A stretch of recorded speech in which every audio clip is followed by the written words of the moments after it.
اور آسمان کو ہم ہی نے اپنی قدرت سے بنایا اور ہم کو ہر طرح کی قدرت ہے، اور زمین کو ہم ہی نے بچھایا، تو دیکھو ہم کیا خوب بچھانے والے ہیں، اور ہر چیز کے ہم نے دو دو جوڑے بنائے تاکہ تم نصیحت حاصل کرو۔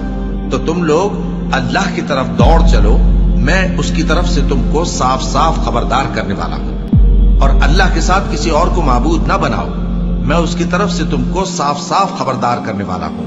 اسی طرح ان سے پہلے لوگوں کے پاس بھی جو پیغمبر آتا تو وہ بھی اس کو جادوگر یا دیوانہ کہتے۔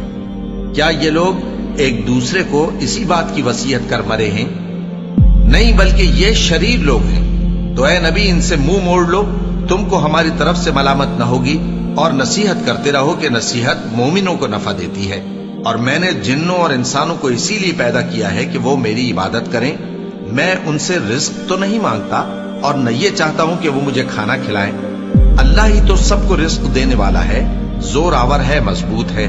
سو کچھ شک نہیں کہ ان ظالموں کے لیے بھی عذاب کی نوبت مقرر ہے، جس طرح ان کے ساتھیوں کی نوبت تھی۔ تو ان کو مجھ سے عذاب جلدی نہیں طلب کرنا چاہیے، پھر جس دن کا ان کافروں سے وعدہ کیا جاتا ہے اس سے ان کے لیے خرابی۔